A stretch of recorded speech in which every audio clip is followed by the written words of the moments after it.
तो कल माइग्रेशन का डिफरेंट कॉजेज हम लोग देख रहे थे, इकोनॉमिक कॉज को भी देखा और सोशल कॉज को डिफाइन करने से पहले मैंने आपसे एक चीज़ कहा था, एक बात बताया था बेटा कि different type of causes are responsible for the migration. अगर कल आपने न्यूज़ देखा होगा, if you have seen the news on different social media channel, you will find the migration is very common word this time. आप देखिए within the country, within the nation, अपना microphone mute कर दो तो ज़्यादा Audible होगा शायद। तो आप देखिएगा कि अर्निंग के लिए इकोनॉमिक कॉजेज जो हैं, उस इकोनॉमिक कॉजेज के लिए सबसे बड़ा रिस्पॉन्सिबल है माइग्रेशन, और बिना माइग्रेशन के इकोनॉमिक कॉजेज का सॉल्यूशन हो ही नहीं सकता है।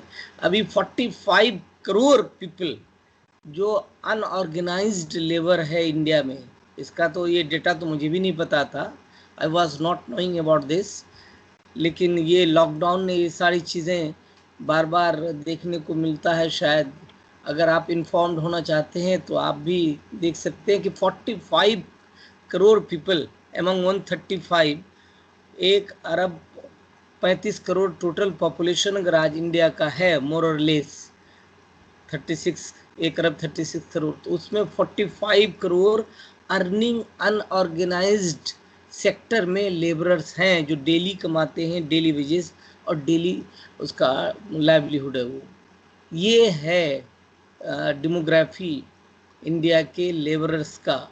अभी देखा आपने कि औरंगाबाद में 16 मजदूर कट के ट्रेन से मर चुके जो मध्य प्रदेश के थे, मध्य प्रदेश जाना था उनको।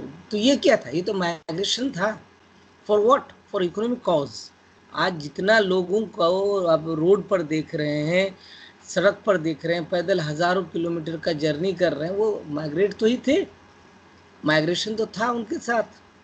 फॉर इकोनॉमिक कॉज आप इसको लिख सकते हैं, और इससे क्वेश्चन हमको लगता है कि बोर्ड तक आ सकता है। बर्निंग टॉपिक है माइग्रेशन, इम्पॉर्टेंट चैप्टर है migration within the state. आप इंट्रा स्टेट और इंटर स्टेट, अभी आगे आ रहा हूँ मैं उस पर, आप देखिएगा कि इंट्रा स्टेट और इंटर स्टेट का माइग्रेशन का पोजीशन। तो ये 4-5 स्टेट का नाम मैंने जो लिया था, जो पुश फैक्टर और पुल फैक्टर में रोल प्ले करता है, उसको याद ज़रूर रखिएगा। खास करके नॉर्थ इंडिया में पुल फैक्टर और पुश फैक्टर किस तरह से वर्क करता है।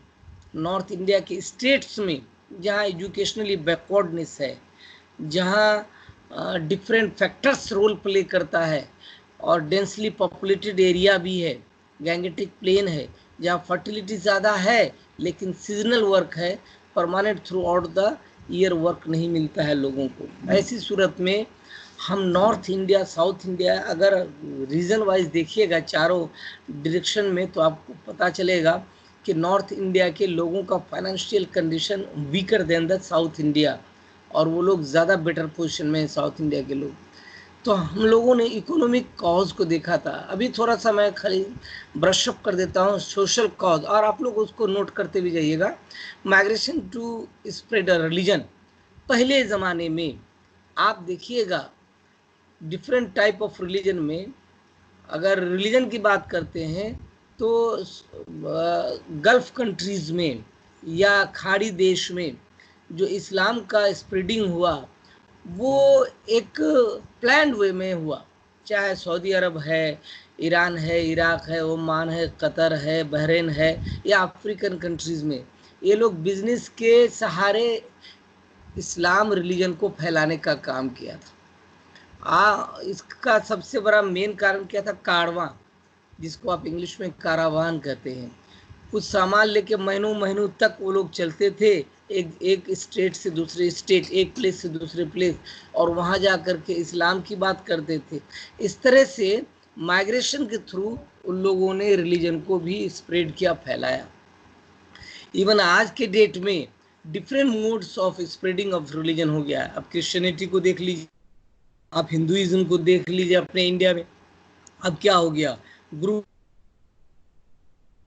मीन्स क्या है? आज है मीडिया, इलेक्ट्रॉनिक मीडिया हो, इनका सहारा लेते हैं लोग। पहले ज़माने में इसका सहारा नहीं लेते थे। अगर मीडिया नहीं था तो लोग खुद चल के जाते थे ग्रुप में, वहाँ जाके उसकी बातें करते थे। लेकिन आज इसको माइग्रेशन की ज़रूरत नहीं है।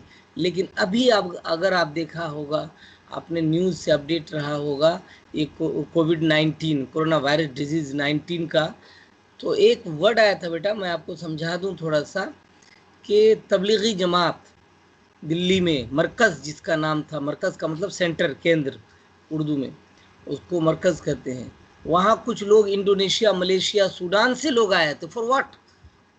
वो इस्लामिक बातें करने आए थे। लगभग 2000 2500 लोग वहाँ आके, एक मस्जिद है, मॉस्क है, वहाँ के जमा हुए थे। तो डिफरेंट कंट्री से लोग आए थे इस्लामिक टॉक करने के लिए, उसकी अच्छाई को समझाने के लिए आए थे। तो ये भी एक माइग्रेशन, रिलीजन का स्प्रेडिंग थ्रू माइग्रेशन था, ये एक प्रोसेस था। जबकि आज मीडिया इतना डेवलप्ड है कि अगर मीडिया का सहारा लेके ये आदमी काम करे तो शायद इस तरह से कोविड-19 का स्प्रेड और दुनिया भर की बातें मीडिया में जो आई, तो आप लोगों ने देखा होगा कि ख़ास करके टीवी चैनल में इतना प्रोपगेशन मिला उसको, जो नहीं होना चाहिए था, और कितने लोग विक्टिम हो गए शायद मैं उस पर नहीं जाना चाहता हूँ। Migration to reunite with family friends ETC। मैंने उस दिन आपको कहा था रिफ्यूजी, एक वर्ड यूज़ किया था। नेशनल और इंटरनेशनल माइग्रेशन के साथ साथ रिफ्यूजी, जो रोहिंग्या लोगों का, म्यांमार या बर्मा के लोगों का मैंने एक एग्जाम्पल दिया कि वो विदाउट एनी थिंकिंग और प्लानिंग वो माइग्रेट करता है। जब कोई disaster, calamities, natural disaster, natural calamities कहीं अकर्ड होता है, ऐसे सूरत में लोग क्या करते हैं, भागो जान बचाओ, कहीं भी चलो। या थोड़ा सा अगर उसके दिमाग में बातें होती हैं कि मेरे फॉरेन कंट्रीज़ में या उस प्लेस में जान पहचान कौन है, रिश्तेदार कौन है, उसी के पास चले जाता है, फिर वहाँ से वो लौटता नहीं है और वहीं वो रह जाता है। तो इस तरह से migration to reunite with family friends. अभी देखिए, मैंने आपको बताया, कल मैं देख रहा था कुछ सोशल मीडिया में कि लगभग 10 ऐसे एक्ट्रेस है, फिल्मी एक्ट्रेस है, जो काफ़ी इंडिया में वेल नोन एक्ट्रेस है, वो सब जाके कनाडा में या डिफरेंट यूरोपियन कंट्रीज़ में बस गए। अक्षय कुमार का मैं एग्जांपल दिया, और वो पाकिस्तानी जो सिंगर है वो इंडिया के बस गया। तो अच्छे अच्छे लोग दूसरी जगह जाके माइग्रेट करके अपना सिटीजनशिप ले लेते हैं। तो इस तरह से अगर आप देखना चाहेंगे माइग्रेशन का पोजीशन, तो आपको अंदाज़ा लगेगा कि उसको हम डिफरेंट पार्ट्स में डिवाइड करके हम माइग्रेशन को देख सकते हैं। वर्ल्ड लेवल पर भी देखना चाहें आप एग्जाम्पल कोट कर सकते हैं, और अपना नेशनल लेवल पर भी देख सकते हैं। क्योंकि हम तो अभी इंडिया की बात कर रहे हैं, हम स्टेट पर आएंगे। अपना स्टेट का पोजीशन देख लीजिए, फाइनेंशियल कंडीशन देख लीजिए, ज्योग्राफिकल फैक्टर्स देख लीजिए जो रोल प्ले करता है, वर्क देख लीजिए, तो आपको पता चल जाएगा किस स्टेट का बेटर पोजीशन है और किसका नहीं है, कहाँ पॉपुलेशन ज़्यादा है, कहाँ कम पॉपुलेशन है, कहाँ पुल फैक्टर काम करता है किस स्टेट में, और किस में पुश फैक्टर काम करता है। ये बेटा आप देख सकते हैं। तब तो फिर रिलेशन की भी बात आती है। अभी हमारे यहाँ, मैंने अभी जस्ट आपको कहा कि रिलीजन का स्प्रेडिंग अभी माइग्रेशन करके नहीं, यहाँ सोशल मीडिया या डिफरेंट प्लेटफॉर्म ऑफ मीडियाज़ का ज़्यादातर काम करता है। मीडिया का चाहे वो प्रिंट मीडिया हो या इलेक्ट्रॉनिक मीडिया हो। Migration to spread a political philosopher such as Marxism और डेमोक्रेसी से। आज के डेट में शायद ये जो ओपिनियन है, ये नोशन जो है on the basis of the political philosophy, ये उतना काम नहीं करता। किसी ज़माने में था, अगर आप देखिएगा चाइना में या USSR जब था, अब तो USSR ब्रेकअप हो गया, आप हिस्ट्री में पढ़ते होंगे। तो USSR नहीं हो कि अब रशियन फेडरेशन रह गया, ब्रेकअप हो गया 1992 के आसपास, जब कोल्ड वॉर चला, जिसको शीत युद्ध कहते हैं, और या सर्द जंग जिसको कहते हैं, ख़त्म हो गया। अब एक ही पावर रह गया, केवल अमेरिका। टू पोलर पावर आज के डेट में वर्ल्ड में कहीं नहीं है, केवल यूनिपोलर पावर है। हाउएवर जो रशियन फेडरेशन है वो कम ताकतवर नहीं है। खैर वो तो एक अलग बात है, अलग वो सब्जेक्ट है, उसकी बात अभी मैं नहीं कर रहा हूँ। तो उस ज़माने में वहाँ से जो आपके डिफरेंट स्टेट्स में है CPI CPM का जो कंसेप्ट है, वहाँ से चला चाइना, चाइना से हमारे इंडिया, इंडिया में कुछ स्टेट्स में आज भी देख लीजिए, केरल में देख लीजिए, नॉर्थ ईस्ट के 1-2 स्टेट में देख लीजिए, बंगाल में देख लीजिए। तो उस ज़माने में एक चीज़ था, प्लान्ड वे में पॉलिटिकल पार्टीज़ का जो विचार था, जो नोशन, जो ओपिनियन था, उसको फैलाने के लिए लोग आते थे। लेकिन आज तो मीडिया ही काफ़ी है। क्या डेमोक्रेसी वर्ल्ड का लार्जेस्ट नोशन है, लार्जेस्ट प्लेटफॉर्म है रूल का। अगर आप रूल को देख लीजिए, गवर्नमेंट को देखिए, चाहे डिक्टेटरशिप हो, डेमोक्रेसी हो या मोनार्किज्म हो, तो अभी दुनिया में सबसे ज़्यादा कंट्रीज में रन क्या करता है? डेमोक्रेसी करता है। क्लियर आवाज़ आ रही है? किसी को कोई problem? Hello sir. No sir. हाँ, थोड़ा ध्यान से बेटा सुनते भी जाना और नोट करते जाना। दीपानिता, दीपानिता, हेलो। यस। हाँ बेटा नोट करते जाना। तो आपकी आवाज नोट सुनाई नहीं दे रही अभी। अभी नहीं आ रही हेलो। आवाज? हेलो, आवाज आ रही? कौन बोल रहे हो? हाँ सर आ हेलो, रहा है। तो किसको आवाज नहीं आ रही हाँ बेटा? सर, सर आ रही है अब आ रही है। आ रही आवाज? कहीं प्रॉब्लम हो तो बताना बेटा हाँ सर किसी को, ठीक है। और नोट करते जाना। मैं एक्सप्लेन करता हूँ, आप नोट करते भी जाइएगा। एकदम ठीक टू द पॉइंट टॉपिक में है। अगर मौका मिले तो घर में आप उस टॉपिक को पढ़िएगा भी, NCERT बुक से एक बार ज़रूर गो थ्रू द टॉपिक। आप देखिएगा एग्जैक्टली एक एक वर्ड उसी से टच कर रहा है। मैं उसको अलग अलग करके डिफरेंट पार्ट्स करके तब आपको समझा रहा हूँ। और ये बहुत बर्निंग टॉपिक है बेटा अभी, माइग्रेशन। ये हर हाल में इस एग्ज़ाम में, बोर्ड, मैं तो आपको टारगेट करता हूँ बोर्ड क्लास का एग्ज़ाम तो हर महीने होगा, लेकिन मैं जो अभी आपको पढ़ा रहा हूँ या जो भी टिप्स दे रहा हूँ, ये मेरा टारगेट बोर्ड है। 12th क्लास, 11th नहीं है, टारगेट बोर्ड है। इसीलिए जितना भी पॉइंट्स आपको नोट करने कह रहा हूँ वो सबको अच्छे से नोट करिएगा, ताकि बोर्ड में किसी तरह का कहीं कोई लैक नहीं रह जाए बेटा। इसलिए इसको कैजुअल वे में, इजी वे में मत लीजिएगा प्लीज़। थोड़ा जितनी देर तक बैठे हैं आप, थोड़ा सिंसियरली और ऑनेस्टली इसको ये कीजिए। टाइम ही ऐसा है तो हम लोग क्या करें।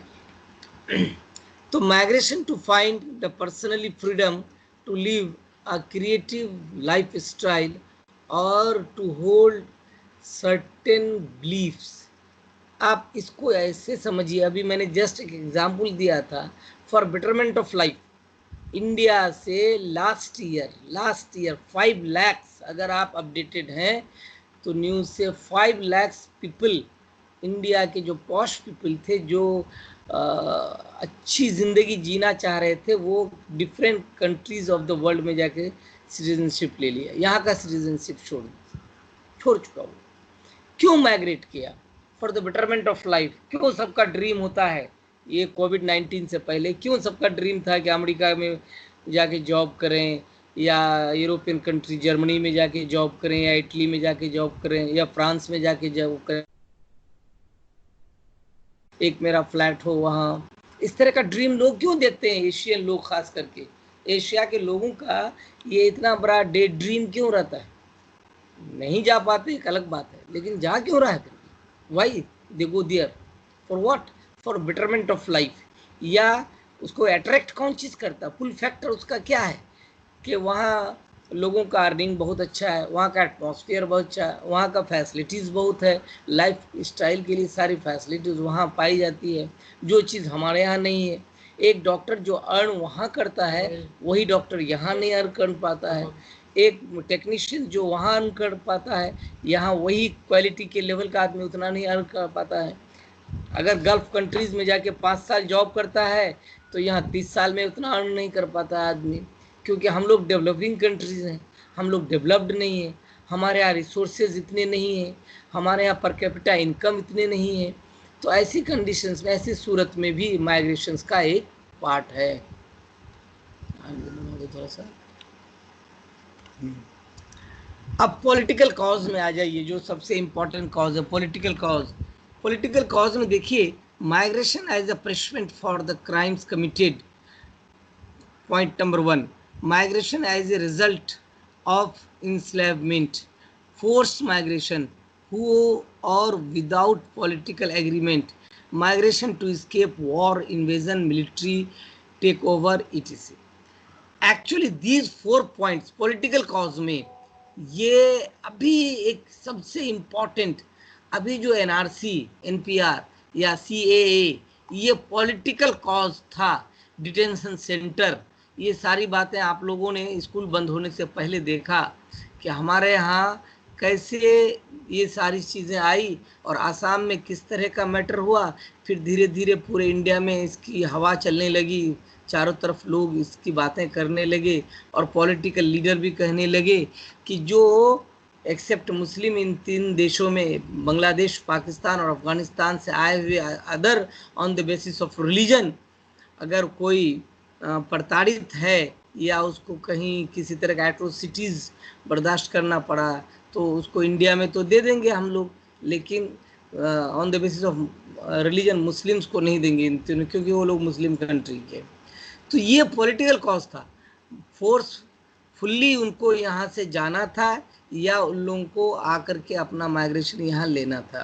तो ये सब पॉलिटिकल फैक्टर्स है, लेकिन इस तरह का पॉलिटिकल फैक्टर्स माइग्रेशन के लिए हमेशा रिस्पॉन्सिबल नहीं होता है या आपको कहीं देखने के लिए नहीं मिलेगा।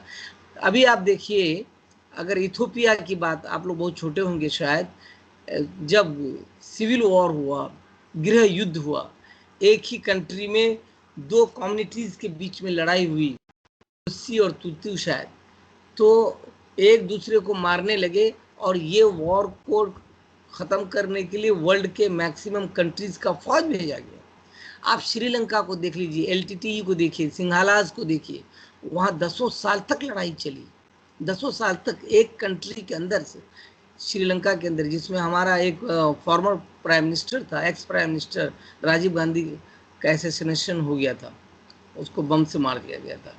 तो ये सब पॉलिटिकल फैक्टर्स हैं, माइग्रेशन का ये सब पॉलिटिकल फैक्टर। ज़बरदस्ती लोग वहाँ जाते हैं या उसको भेजा जाता है कि तुम इस कंट्री का सिटीजन नहीं हो, या दूसरे कंट्री का पुल फैक्टर या पुश फैक्टर को इनवाइट किया जाए कि आप इधर आइए। हाँ बोलिए, किसी को कोई क्वेश्चन?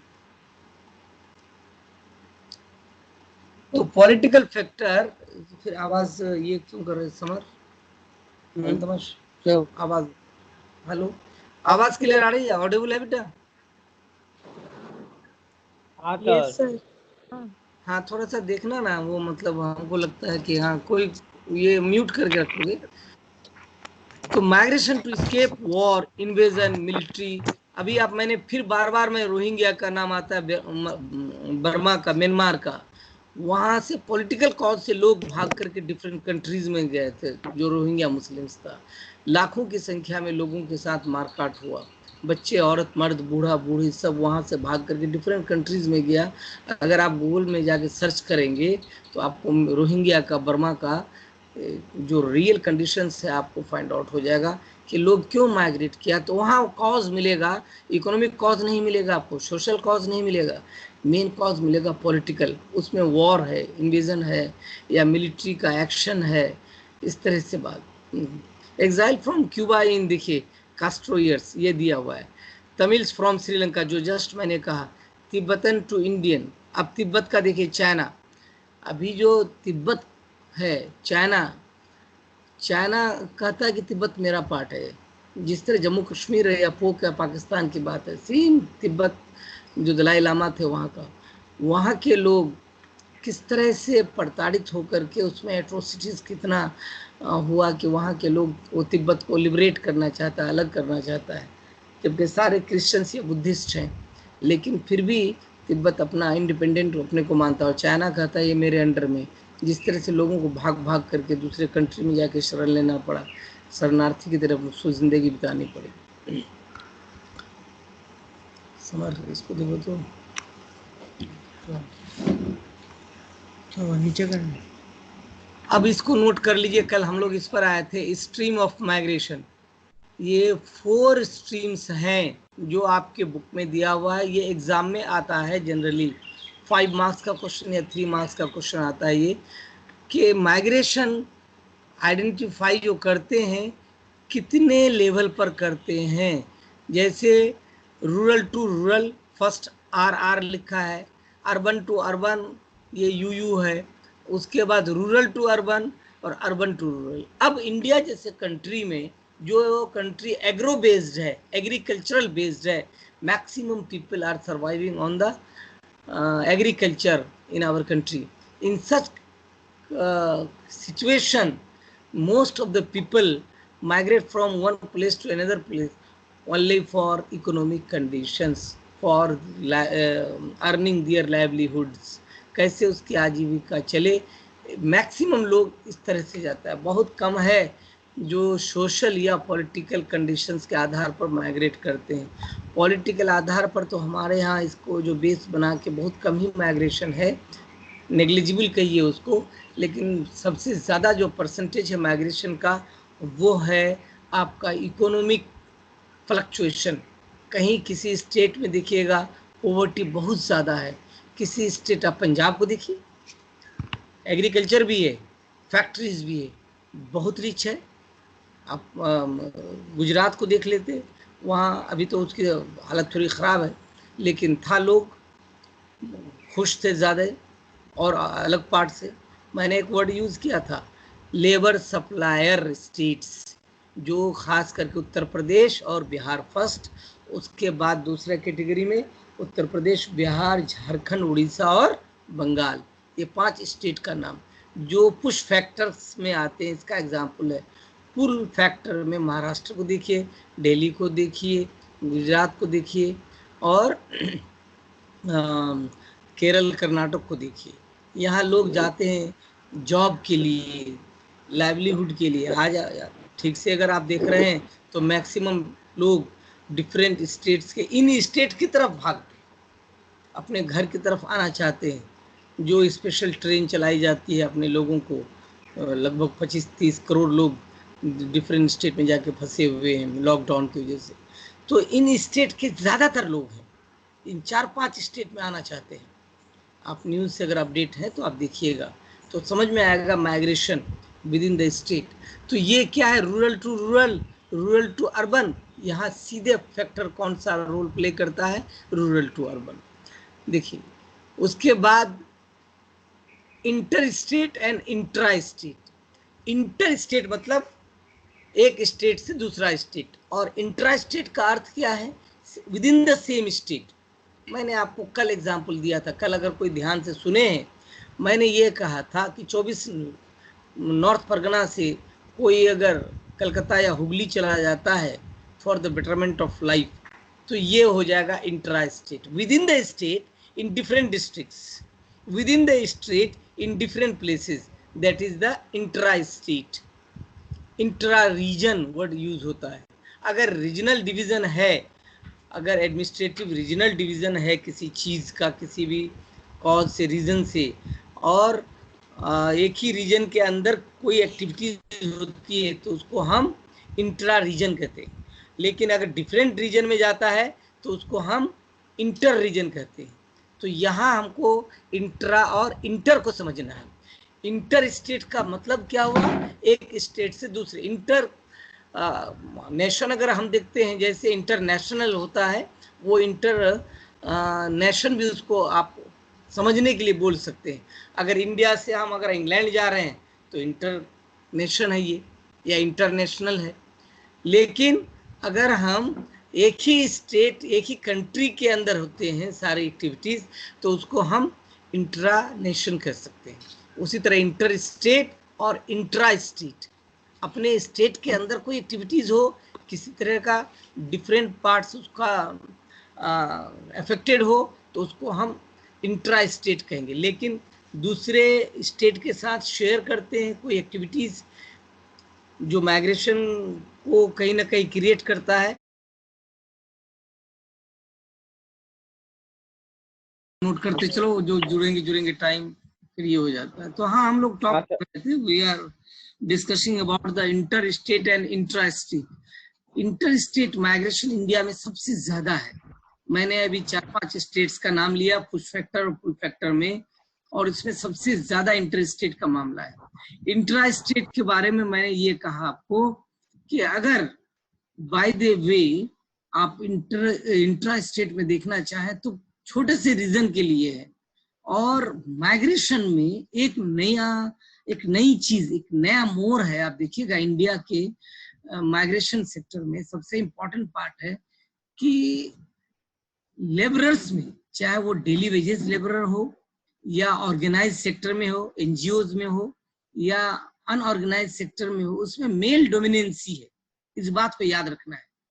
अभी देखिए, female migrates due to the reason of marriage whereas male migrates due to the economic reason. ये देखिए, ये फैक्टर देखिए, मेल और फीमेल का कभी एक क्वेश्चन, 1 मार्क्स का क्वेश्चन आ सकता है कि मेल का रीजन क्या है, तो इकोनॉमिक रीजन है। फीमेल का रीजन क्या है, तो चाहे तो वो अपने फादर मदर या ब्रदर सिस्टर या किसी और रीजन से, सबसे इंपॉर्टेंट रीजन उसमें क्या है कि मैरिज हो जाता है तो एक जगह से हमारी बहन, हमारी बेटियां दूसरी जगह चली जाती है, तो वहां वो माइग्रेट कर जाती है परमानेंटली, इस प्लेस से उस प्लेस। जबकि उसका हस्बैंड हो या उसका स्पाउस केस में देखिएगा कि वो वहां अर्न करता है तो वहां चले जाता अपना। इतना ही नहीं, इंटर स्टेट या इंट्रा स्टेट की बात नहीं है, लोग मैरिज करके इस कंट्री से दूसरे कंट्री चले जाते हैं। अभी मैं दिल्ली गया था फरवरी के आसपास, तो हमारे यहाँ का एक बहुत बड़ा इंजीनियर है, अपने वाइफ को लेके, मेरे गांव का, अपनी वाइफ को लेके अमेरिका जाके सेटल हुआ। वो ग्रीन वीजा और क्या क्या ले चुका है, वहीं जाके सेटल हो गया, अपना फ्लैट खरीद लिया। उसकी बेटी भी चली गई, जो मेरे रिश्तेदार है, उसकी बेटी वहीं जाके सेटल हो गई अपने हस्बैंड के साथ। तो फीमेल का माइग्रेट करना, माइग्रेशन का वर्ड माइग्रेशन उनके साथ जो ऐड होता है वो on the basis of marriage होता है। मेल का इकोनॉमिक कंडीशंस है, ये चीज हमें याद रखना है। इवन अपने स्टेट के अंदर देखिए, इंट्रा स्टेट के अंदर देखिए, जिसकी शादी जहां हुई, लड़का जहां का है उसके साथ वो चली जाती है। ऐसा बहुत कम केस है कि लड़का को अपने यहाँ बुला के रखता है, बहुत कम केसेस है। हो सकता है कोई रीजन और हो, लेकिन ये दोनों मेल और फीमेल का माइग्रेशन का जो रीजन है, एक का मैरिज है, दूसरे का इकोनॉमिक कंडीशंस है। बैठने दो ना। अब देखिए कंसिक्वेंस ऑफ माइग्रेशन, माइग्रेशन का रिजल्ट क्या है, कंसिक्वेंस, बैठ जाओ। माइग्रेशन का रिजल्ट क्या है, कंसिक्वेंसेस ऑफ माइग्रेशन क्या है, इसमें 2 पॉइंट याद रखें। हाँ बोलिए सर, उसका 4th पॉइंट बाकी था सर। देखिए बैक करो तो, 3rd 4th, females prefer short distance rural to rural migration whereas male migrates to long distance rural to urban region। इसको अगर आप फोकस कीजिए, जो 4th पॉइंट है संदीपन, तो आप पाइएगा बेटा, मैंने अभी जस्ट कहा कि फीमेल का माइग्रेशन किसके बेस पर है, मैरिज के बेस पर, और मेल का माइग्रेशन किसके बेस पर है, betterment of economic conditions, higher earning कहाँ हो रहा है। इसके लिए उसके साथ हम जो 4 स्ट्रीम पर है माइग्रेशन का, rural to rural, urban to urban, rural to urban और अर्बन टू रूरल, तो यहाँ वो शॉर्ट डिस्टेंस के लिए, मतलब रूरल टू रूरल जाना चाहेगी एक लेडी, चाहे वो मेरी सिस्टर हो, मेरी बेटी हो, मेरी बहन हो, इवन मेरी माँ हो, मेरे फादर के साथ वो शॉर्ट डिस्टेंस कवर करना चाहेगी, ताकि उसके जितने रिलेटिव से जान पहचान है उसके अराउंड में एडजस्टन में रहे, और वो सबसे मिलजुल सके, जो फैमिली क्रिएट करता है, सोसाइटी जो क्रिएट करता है उसके साथ वो जी सके। लेकिन मेल में ये बात बहुत कम होती है। मेल क्या चाहता है कि हमको बेटर अर्निंग कहाँ होता है, हम कहाँ मैक्सिमम पैसा कमा सकते हैं, और वहीं वो जाना चाहेगा। इसीलिए मेल और फीमेल का बेसिक डिफरेंसेस माइग्रेशन का क्या है, एक का मैरिज है, दूसरे का इकोनॉमिक कंडीशंस है, एक का रूरल टू रूरल या अर्बन टू अर्बन, और दूसरे का क्या है, रूरल टू अर्बन है, अर्बन टू रूरल नहीं है। कोई लोग शहर से देहात की तरफ नहीं आता है, मैक्सिमम जो मेल है, अपॉर्चुनिटीज ज्यादातर, फाइनेंशियल अपॉर्चुनिटीज ज्यादातर कहाँ है? अर्बन में है। मैंने कल बताया था अपनी डिस्कशन में कि वहां थ्रू आउट द ईयर कोई भी जॉब, किसी भी तरह का जॉब या बिजनेस, या आपको एक छोटा सा, अगर वो सपोज कीजिए कि कोई गुड्स ही सप्लाई कर रहा है, बेच रहा है रोड के किनारे, तो थ्रू आउट द ईयर काम कर रहा है, परचेजर भी वहां उसको बहुत मिल जाता है। लेकिन यही चीज हमको गांव में नहीं मिलता है, शहर में मिलता है, गांव में नहीं मिल जाता है। यहाँ तो सीजनल, अगर खेती का काम चला तो एक पर्टिकुलर सीजन तक उसके बाद बैठा हुआ है, कभी इधर से उधर करता, कोई अर्निंग नहीं, कोई एक्टिविटीज नहीं, बहुत कम एक्टिविटीज है वहां गांव में। या रर्बन जो एरिया है, रर्बन जिसको मैं कई बार डिफाइन किया हूं, rural, urban and rurban. Rurban mix quality of rural and urban. अभी इंडिया में ये फेनोमेना बहुत ज्यादा तेजी से डेवलप कर रहा है। जो चौक चौराहे हैं, जो गांव के रूरल एरियाज के कनेक्टिविटी बढ़ गई है, रोड कनेक्टिविटी बढ़ गई है, रोड कनेक्टिविटी, रेलवे कनेक्टिविटी नहीं बढ़ी है, रोड कनेक्टिविटी बढ़ रही है। तो ऐसे सूरत में जो शहर में जो सामान मिलना चाहिए था, अब गांव के चौक चौराहे पर दुकानें डेवलप करके वहां मिल जाता है। सपोज कीजिए बिल्डिंग का मटेरियल्स है, सीमेंट है, कंक्रीट है, लोहे का छड़ है, ये सारी चीजें आप शहर जाने की जरूरत नहीं है। आप देखिए कचरा पाड़ा ही में मिल जाएगा आपको, उसकी दुकानें कहीं ना कहीं मिल जाएगी, एक दो दुकानें, तो किसी को जाने की जरूरत नहीं है कलकत्ता और हुगली और यहाँ और वहाँ, यही मिल जाता है। इवन आप बाइक अगर खरीदना चाहें तो बाइक आपको इधर उधर ही कहीं मिल जाएगा, उसका छोटा मोटा शोरूम खुल गया होगा।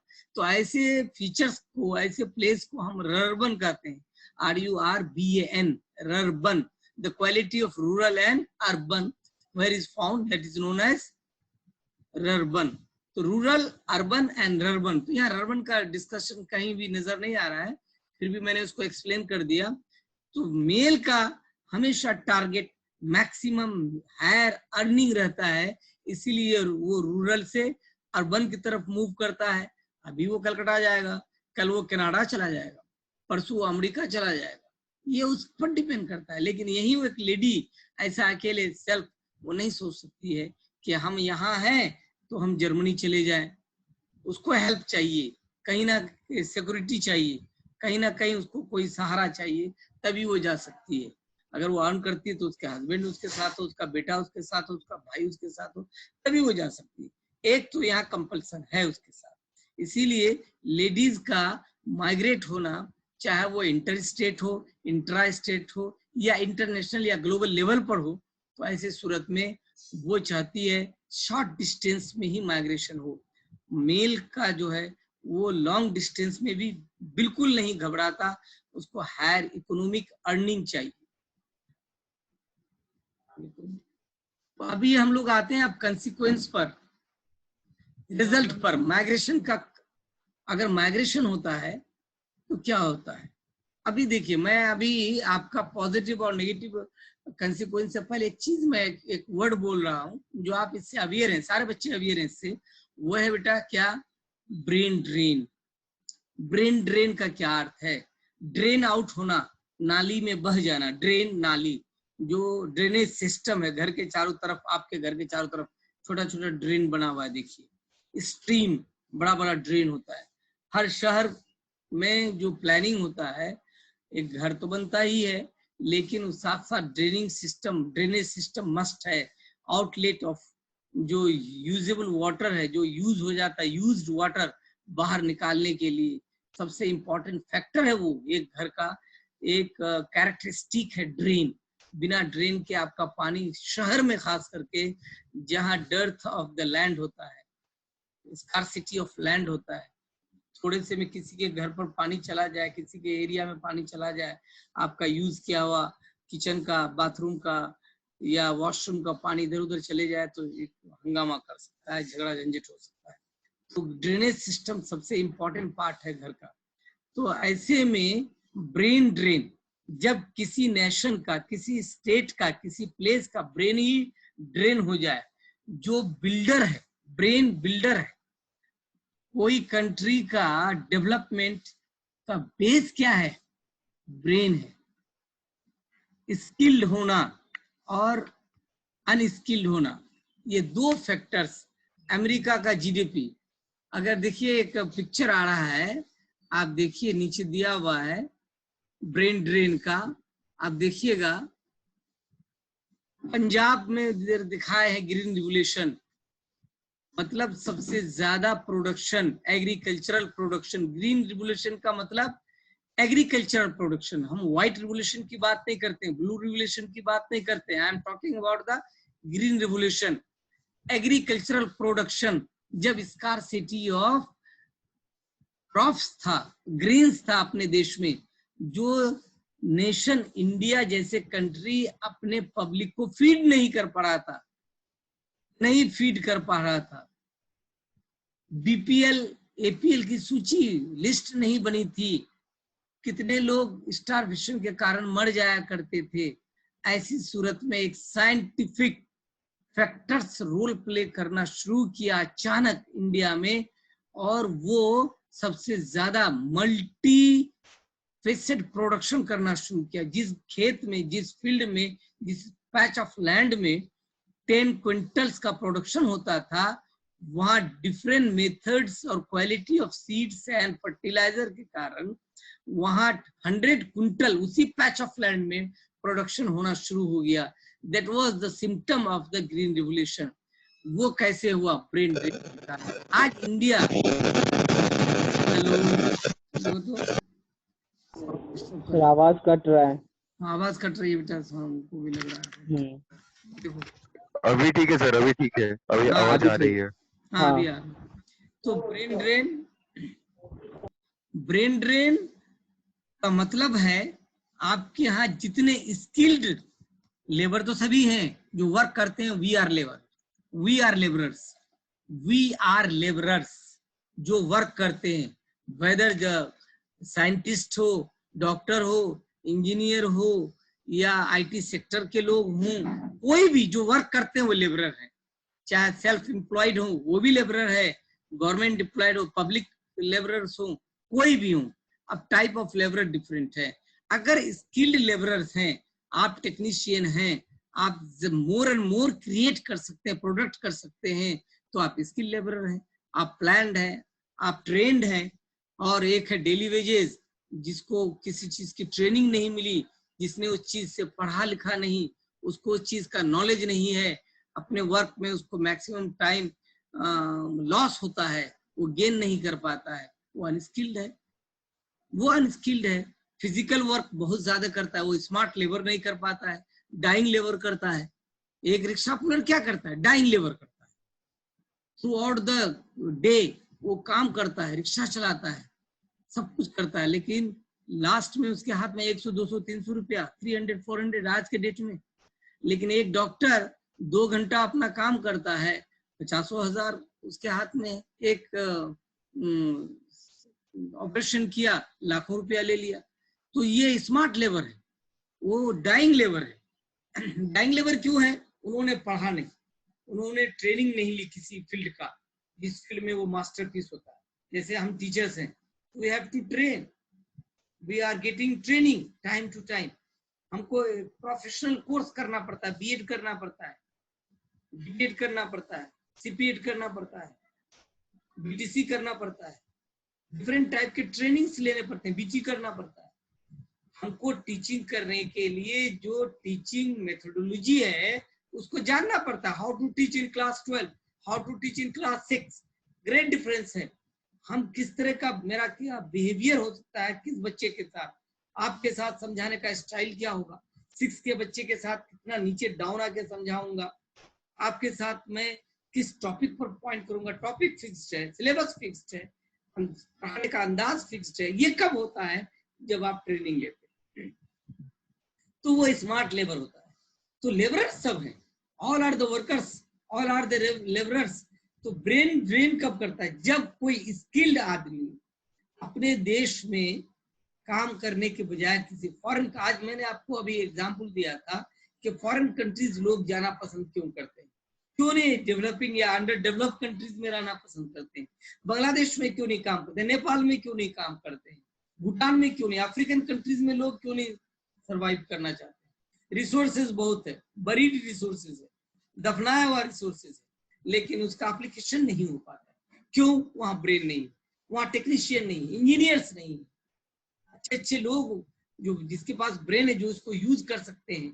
टेक्नोलॉजी नहीं है वहाँ, इंफॉर्मेशन टेक्नोलॉजी नहीं है, इसलिए वहाँ डेवलपमेंट नहीं है, वहाँ का जीडीपी नहीं है, वहाँ का पर कैपिटा इनकम बहुत नीचे है, और ऐसे सूरत में लोगों का life style, betterment of life वहाँ नहीं है।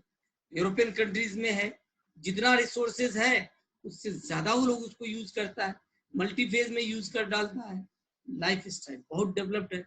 ईरान, इराक और कुवैत में देख लीजिए आप, कुवैत को देख लीजिए, बिफोर ईरान इराक की लड़ाई से पहले 7 साल जो वॉर हुआ दोनों कंट्रीज के बीच में, आप लोग शायद पैदा भी नहीं हुए होंगे उस टाइम में। 7 साल ईरान और इराक आपस में लड़ा कुवैत को लेकर। कुवैत वर्ल्ड का सबसे रिचेस्ट कंट्री था, आज नहीं है वो। आज सिंगापुर को देख लीजिए, कितना रिच है, रिसोर्सेज है, वहाँ के लोग सारे डेवलप्ड हैं, स्किल्ड हैं। अगर हमारे इंडिया में अच्छे अच्छे डॉक्टर, अच्छे अच्छे इंजीनियर, अच्छे अच्छे साइंटिस्ट, अभी आपका बंगाल का देखिए नोबेल प्राइज विनर कहाँ है? अमेरिका में। इतना ब्रेन अमेरिका जाके काम करता है, अमेरिका का डेवलपमेंट हो रहा है, अमेरिका का डेवलपमेंट हो रहा है। अगर 10 लाख उसको सैलरी मिलती है पर मंथ, तो डेवलपमेंट किसका है? वो तो 100 लाख कमा के देता है, अर्न करके देता है अमेरिका। वो चीज हमारे देश में नहीं है। तो हमारे देश का सबसे बड़ा दुर्भाग्य है, बैड लक है, कि यहाँ से ब्रेन का ड्रेन हो जाए, आउट हो जाए। बेटरमेंट ऑफ लाइफ के चक्कर में यहाँ से वीजा बना के, पासपोर्ट लेकर के हम दूसरे यूरोपियन कंट्रीज में जाके बस जाते हैं। या हमारे यहाँ का जो यूथ है, जिसके पास पोटेंशियलिटी है, जो देश को सर्व कर सकता है, वो यहाँ रुकना नहीं चाहता है, क्योंकि बेटरमेंट ऑफ लाइफ यहाँ, फ्यूचर ऑफ लाइफ यहाँ उतना अच्छा नहीं है।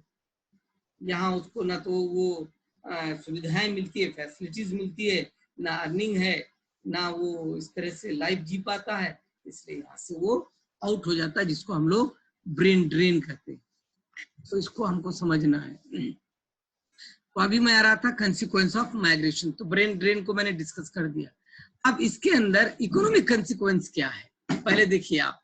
जिस तरह से सोशल कंडीशंस पढ़े, इकोनॉमिक कंडीशंस पढ़े और पॉलिटिकल कंडीशन ये माइग्रेशन का पढ़े थे, उसी तरह अब इकोनॉमिक कंडीशंस के अंदर हम लोग कंसिक्वेंस देखते हैं, क्या कंसिक्वेंस होता है। अभी आप सपोज कीजिए, आप खुद इस बात को समझिए। पहले मैं आपको यहाँ डिस्क्रिप्शन के लिए जो लिखा हुआ है मैं इसको आपको बताऊं। द रिमिटेंस पेमेंट्स, रिमिटेंस का मतलब होता है payments, sent by the migrants to their homes help in the growth of the economy of the region.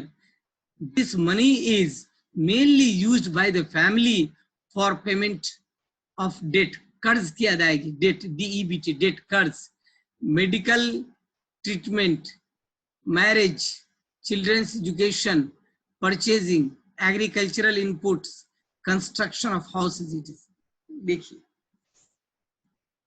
अब थोड़ा सा फिर मैं यही कह रहा हूँ, 4-5 स्टेट को मैं इस माइग्रेशन में, इकोनॉमिक कंडीशंस में, अगर कोई बच्चा बिहार से बिलोंग करता है और अगर वो गांव में रहता है, कोई भी स्टूडेंट लोगों में से, या बंगाल का कोई स्टूडेंट जो गांव में रहता है और एजुकेशन के लिए या उनके पेरेंट्स यहाँ जॉब करते हैं, उसके लिए अभी आप कचरापाड़ा या हाली शहर या इवन चारापोल में रहते हैं, क्वार्टर भाड़ा हायर करके या और प्लेस पर, तो आप थोड़ा गांव को देखिए, कंपैरिजन कीजिए इस प्लेस से, तो आपको लगेगा कि कोई भी जॉब करता है या गांव जाते हैं, आसपास के लोग, उनके बच्चे जितने मेल हैं वो कहीं दूर डिस्टेंस प्लेस पर जाके अर्न करते हैं और घर वो पैसा भेजते हैं। ये 4-5 फैक्टर के लिए क्या क्या है, हाउस बिल्डिंग के लिए, मेडिकल के लिए,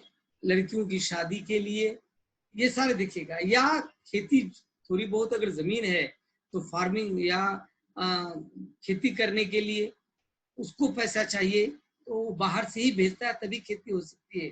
धान लगाया जा सकता है, गेहूं पैदा की जा सकती है, मेज पैदा किया जा सकता है, कैश क्रॉप किया जा सकता है, या रबी क्रॉप्स किया जाता है, या खरीफ किया जाता है, या जायद क्रॉप का प्रोडक्शन किया जाता है। जब तक उसको फाइनेंशियल एड नहीं मिलेगा, इकोनॉमिक एड नहीं मिलेगा, तब तक वो एग्रीकल्चरल कोई भी एक्टिविटीज कर ही नहीं सकता है। और उसका सोर्स क्या हो जाता है बेटा, जो उसका मेल है वो बाहर जो जाके काम करता है, उसका भाई, उसका फादर, उसका हस्बैंड, वो पैसा भेजता है। वो इंतजार करते रहते हैं घर में यहाँ की महिला है कि पैसा भेजेगा तो मैं इलाज कराऊंगी, पैसा भेजेगा तो जमा करके मैं अपनी बेटी या बहन की शादी कराऊंगी, पैसा भेजेगा तो मैं खेती का काम करूंगी, या पैसा भेजेगा तो एक कमरा या 2 कमरे का किसी तरह से एक घर 5 दीवार देकर के बना दो, जो उसके पास इससे पहले नहीं था। ये सारे फैक्टर्स हैं जो बेसिक नीड्स है उसको करना चाहता है वो। तो जब एक इंसान के पास बेसिक नीड्स ही नहीं है, उसके पास घर नहीं है, उसके पास गुड हेल्थ के लिए, मेडिकल केयर के लिए मनी ही नहीं है, या वो अपने बच्चियों को बिठा करके इंतजार कर रही है कि पैसा आएगा तब शादी करा पाएंगे, या पैसे के लैकिंग की वजह से उसके बच्चे की शादी नहीं हो पा रही है, तो कहाँ से डेवलपमेंट होगा, वो फर्दर कहाँ सोच पाएगा। यही तो इकोनॉमिक क्राइसिस है, यही तो चीज है। आज आप अगर अपने फैमिली को प्लान नहीं करते हैं, अपने आपके फादर अभी क्या कर रहे हैं, प्लान कर रहे हैं कि मेरी 2 बेटी है 2 बेटा है, तो मैं उसको पहले वेल एजुकेशन दूं, ताकि ये अपने लाइफ में कहीं किसी जगह जाकर के मजबूर नहीं होना पड़े, इकोनॉमिक कंडीशंस इसका बेटर हो। फर्स्ट पॉइंट क्या है कि आपका इकोनॉमिक कंडीशंस बेटर हो, इसलिए आपका फादर अपने इनकम का एक सर्टेन परसेंटेज आपके एजुकेशन पे खर्च करता है। पहला पॉइंट आप देख लीजिए, आप सभी बच्चे देखिए, इसको केवल आप सब्जेक्ट के रूप में मत पढ़िए। आपका फादर आप पर आज पैसा खर्च कर रहा है, आपका स्कूल का फी पे करता है, आपका ट्यूशन का फी पे करता है, आपका यूनिफॉर्म, आपका बुक, आपका जितना चीज खर्च होता है आप पर, अभी आपसे कोई एक पैसा अर्न नहीं चाहता कि आप कमा के आपके फादर के हैंड में रखिए या फैमिली को हेल्प कीजिए, कहीं नहीं चाहता आपका फादर या आपकी मदर, कहीं नहीं चाह रहा है। आप पर अभी इन्वेस्ट करते जा रहा है, आप पर पैसा लगाते जा रहा है, आपसे कहीं भी आउटपुट नहीं चाहता है, टोटल इनपुट कर रहा है आप पर। तो क्या आप दे रहे हैं, क्यों दे रहे हैं, क्योंकि आपका बेटरमेंट ऑफ लाइफ के लिए आप पर इन्वेस्ट किया था। एक फैक्ट्री है, आप आने वाला 10 साल 15 साल के बाद आपका लाइफ बेटर होगा, आपके लिए पहले सोचता है। तो एजुकेशन में अपने इनकम का 20% 30% इन्वेस्ट करता है। लेटर ऑन किस पर वो इन्वेस्ट करता है, आपके गुड हेल्थ के लिए, आपके खाने पीने के लिए, कि क्या चीज खिलाए कि मेरा बच्चा बीमार नहीं हो, या मेरा बच्चा अगर बीमार होता है तो तुरंत उसको ट्रीटमेंट मिले। उसके साथ अपने को बचाने की कोशिश आपके लिए करता है। तो एजुकेशन सबसे इम्पोर्टेंट पार्ट। तीसरा क्या है, उनके रहने के लिए एक घर है कि नहीं, नहीं भी बड़ा तो छोटा ही सा सही, कहीं से भी आए तो अपने घर में सो सकता है कि नहीं, इधर उधर तो नहीं जाता है, रिश्तेदार के यहाँ तो नहीं चला गया, कहीं जाके टाइम तो पास नहीं किया। एक घर चाहिए उसको, परमानेंट पक्का हाउस चाहिए, कच्चा हाउस नहीं जो हर साल उसको बनाना और तोड़ना और ये करना पड़े। तो एक पक्का हाउस किसी तरह, ये 3-4 फैक्टर्स। अगर लैंड है तो चलो खेती करो, नहीं है तो कोई बात नहीं, लेकिन आपके अंदर कब तक अर्निंग एटीट्यूड है, 15 to 59 ईयर्स अर्निंग स्टेज है, उसके बाद तो आप पैरासाइट है, डिपेंडेंट है दूसरे पर, अपने बच्चों पर डिपेंडेंट है, बूढ़े हैं और बच्चे हैं तो अपने पेरेंट्स पर डिपेंडेंट है। 1 to 14 ईयर्स तक आप डिपेंडेंट हैं अपने पेरेंट्स पर। 60 to last moment of life तक आप अपने बच्चे पर डिपेंडेंट होंगे। आपके बूढ़े माता पिता कमजोर होते जा रहे हैं, उस पर वो डिपेंडेंट होंगे।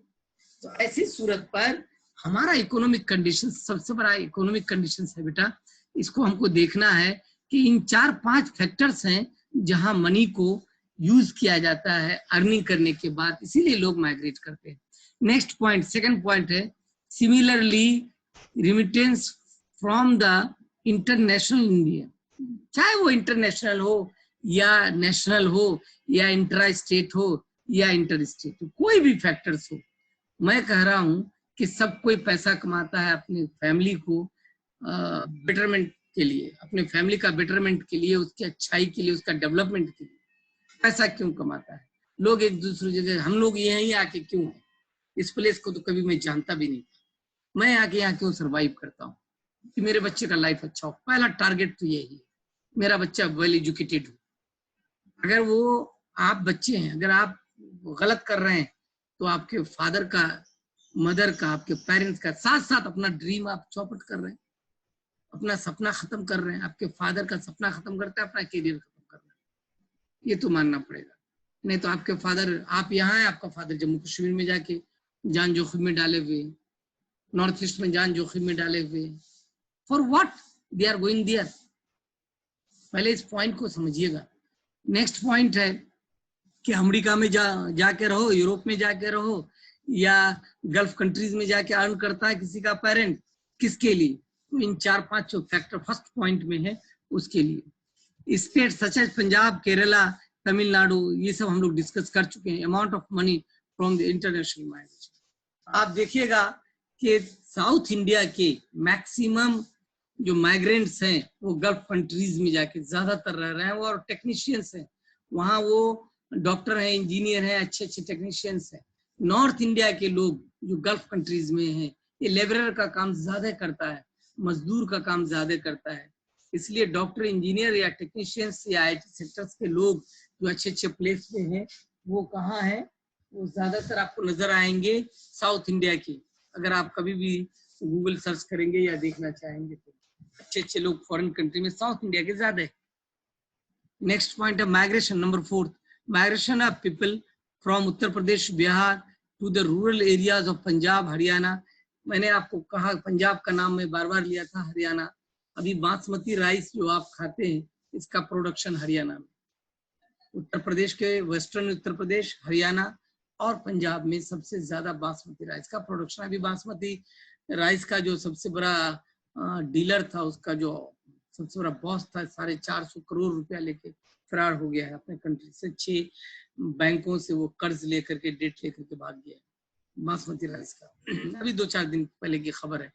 तो यहाँ जाकर के बिहार और यूपी के लोग यहाँ जाके खेती का भी काम करते हैं, वहाँ प्रोडक्शन ज्यादा होता है, वहाँ इंफॉर्मेशन टेक्नोलॉजी के साथ साथ वहाँ न्यू इंस्ट्रूमेंट्स का यूज ज्यादा होता है, फर्टिलाइजर का यूज होता है, हाइब्रिड सीड का यूज होता है, प्रोडक्शन यील्ड पावर ज्यादा है वहाँ, इसलिए यील्ड कैपेसिटी ज्यादा है वहाँ। ग्रीन रिवोल्यूशन हुआ था तब इस चीज का ये ज्यादा बढ़ा था। तो ये सेक्टर के बाद थोड़ा सा इसको छोड़िए, आगे चलाओ तो नहीं, हाँ ये हटाओ, इसके आगे चलो। अब आप देखिए नेगेटिव कंसिक्वेंस है, ये तो पॉजिटिव कंसिक्वेंस था। नेगेटिव कंसिक्वेंस क्या है माइग्रेशन का? Unregulated migration, unregulated migration to the metropolitan cities of India has caused overcrowding. देखिए एकदम लाइव एग्जांपल, मेट्रोपॉलिटन सिटीज, ये वर्ड समझिए। मेट्रोपॉलिटन सिटीज किसे कहते हैं? मेगा सिटीज, बड़ा बड़ा शहर, मेट्रोपॉलिटन। कलकत्ता है, मुंबई है, दिल्ली है और चेन्नई। ये 4 जो सिटीज हैं मेट्रोपॉलिटन सिटीज। अब क्या हुआ, अभी इंडिया के अंदर जितने आपके 28 स्टेट्स हैं और 9 यूनियन टेरिटरीज हैं, यहां आप देखिएगा, अगर सर्वे कीजिएगा या न्यूज से अपडेट रहिएगा या गूगल कीजिएगा बेटा, तो एक चीज पाइएगा, आज हर बच्चे का, अभी आप लोगों के लाइफ में स्टार्ट हो जाएगा, आपका भी एक ड्रीम होगा, अगर आपके पेरेंट्स आपके डिस्ट्रिक्ट हेडक्वार्टर में घर बनाए हुए हैं, गांव से बिलोंग करते, आपके फोर फादर्स एंसेस्टर्स गांव में रहते, और अगर आप के पेरेंट्स किसी तरह से एक डिस्ट्रिक्ट हेडक्वार्टर में एक घर बना लिए हैं, तो आपका ड्रीम होगा कि हम स्टेट हेडक्वार्टर में, कैपिटल में घर। और अगर स्टेट में भी, कैपिटल में भी अगर क्वार्टर है, आपका फ्लैट है, तो आप सोचिएगा कि हम इन मेट्रोपॉलिटन सिटीज में रहें। और अगर वहां तक है, आपके अंदर कैपेसिटी है, तो आप फॉरेन कंट्री, इंटरनेशनल लेवल पर जाके सोचेंगे कि हम वहां जाके सेटल कराएं अपना एक फ्लैट, तो मेरे पास एक गाड़ी हो और बैंक बैलेंस। एक ड्रीम है ये। कंसिक्वेंटली आप देखिएगा ऐसा हर आदमी को होता है। अगर आपके फादर पेटी जॉब होल्डर्स हैं, सैलरी उतनी अच्छी नहीं है कि लाखों में अर्न करता होगा, कई लाख और महीने अर्न करता होगा, तो आप तो पहले चाहिएगा कि डिस्ट्रिक्ट हेडक्वार्टर में मेरा एक घर हो। तो मेट्रोपॉलिटन सिटीज, तो यहाँ का एग्जाम्पल दिया हुआ है, आप देख लीजिएगा कि डिस्ट्रिक्ट हेडक्वार्टर, जैसे ये कचरा, ये उत्तर 24 नॉर्थ परगना है, इसका हेडक्वार्टर कहाँ है? बैरकपुर। कितने बच्चे का बैरकपुर में फ्लैट? कितने बच्चे का? बहुत कम, मिग्र गिने चुने बच्चों का हो सकता है, उनके पेरेंट्स का हो। सपारा में हो सकता है, जो अर्बन ना रूरल, ये अर्बन एरिया है, या फिर आपको चारापोल में हो सकता है, या इसके एडजेसेंट में आसपास नागदा में हो सकता है, या कहीं इधर उधर हो सकता है। लेकिन अगर आप बैरकपुर में खोजिएगा तो बहुत कम का है, जहाँ मेडिकल फैसिलिटीज है, एजुकेशन फैसिलिटीज है, या थ्रू आउट द ईयर कोई काम कर सकते हैं, या छोटा मोटा बिजनेस कर सकते हैं, वहां सर्वाइव कर सकते हैं।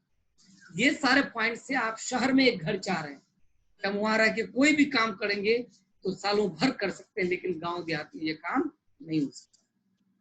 तो ऐसे में जो मेट्रोपॉलिटन सिटीज है, आज आप देखिए ये लॉकडाउन में सबसे ज्यादा लोग महाराष्ट्र और गुजरात से, डिफरेंट स्टेट से अपने लोग अपने घर की तरफ भागना चाहते हैं, जबकि इंडस्ट्री फैक्ट्री कर्नाटक का, मुंबई का, दिल्ली का, गुजरात का, ये महाराष्ट्र क्या है, मुंबई क्या है? इकोनॉमिक कैपिटल है, financial capital of the country.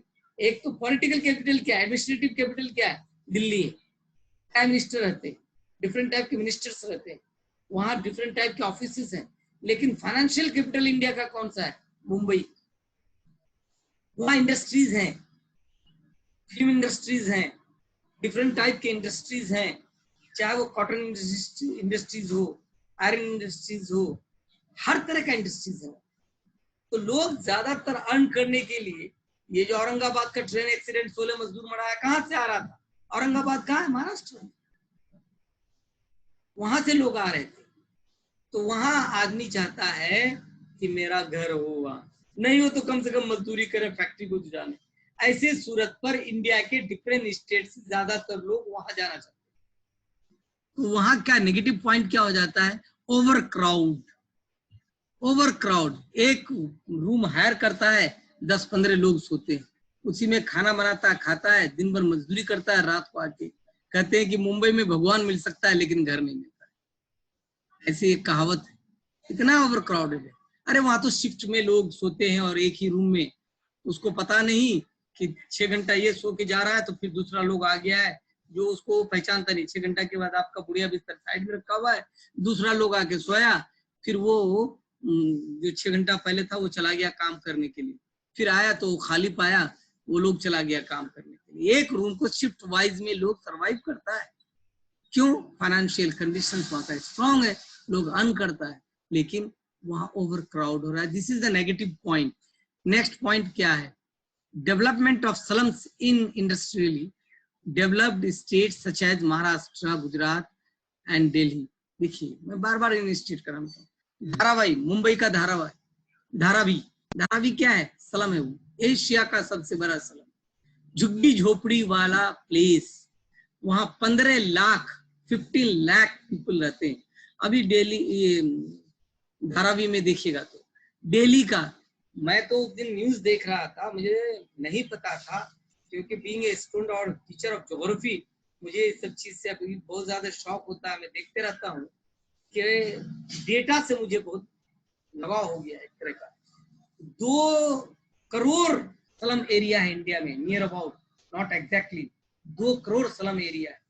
एक एक एरिया में लाखों लोग रहते हैं। 2 करोड़, सबसे बड़ा धारावी मुंबई का धारावी, जिसमें स्लम डॉग फिल्म बनी है।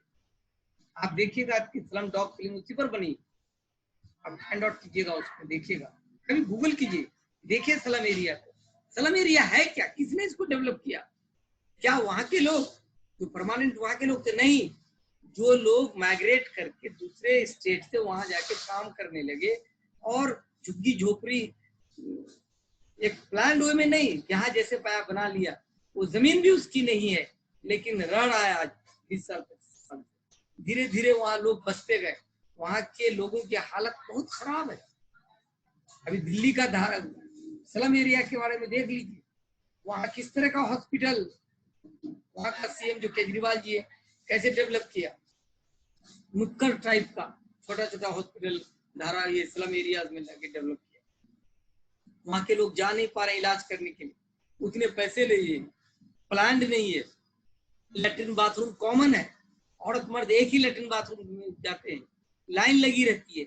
बहुत सारे मूवी बन चुके हैं धारावी स्लम एरियाज में।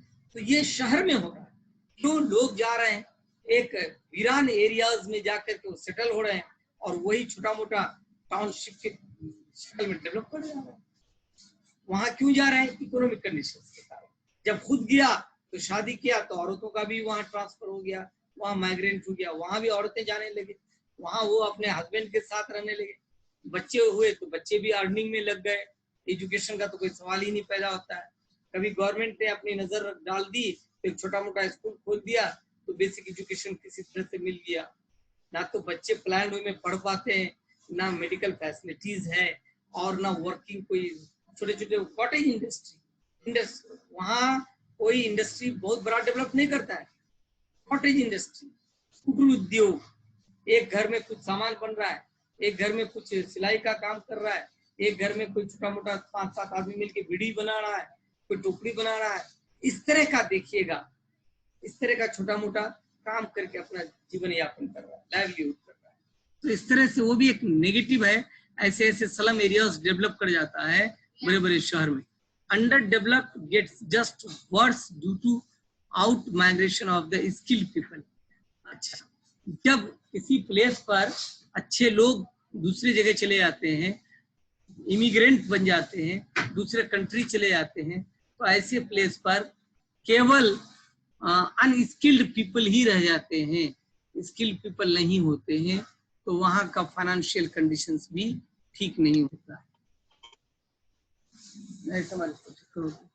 आगे बढ़ाओ, आगे बढ़ाओ।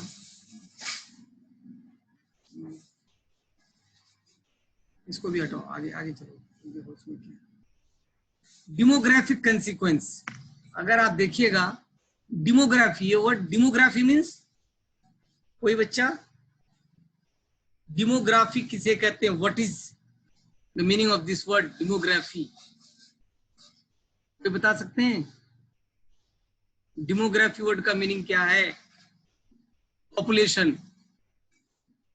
Demography means population. अब देखिए positive consequence, migration leads to the redistribution of the population within a country. अब अगर आप सेंसस होगा कभी, हर 10 इयर्स में सेंसस होता है, अगर सेंसस होगा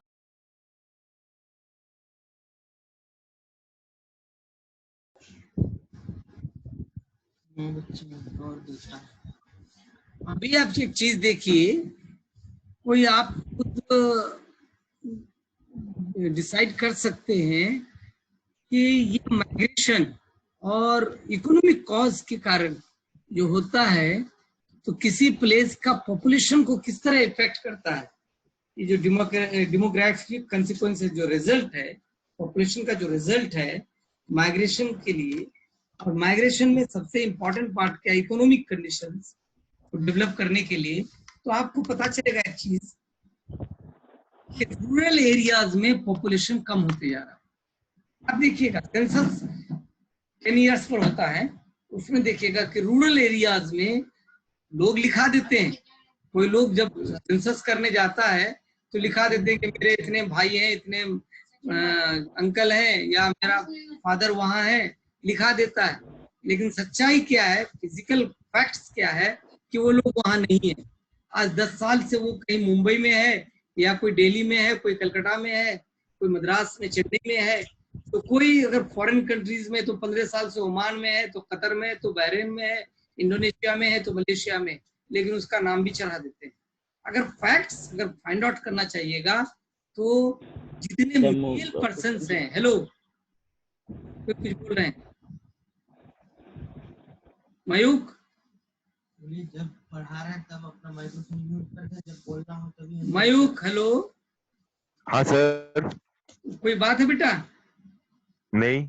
हाँ, तो थोड़ा सा म्यूट कर लो, जब पूछना है सबको म्यूट करो, सभी म्यूट करके रखो। जब मैं बोल रहा हूँ, जब तुमको बोलना है तो ऑन कर लो।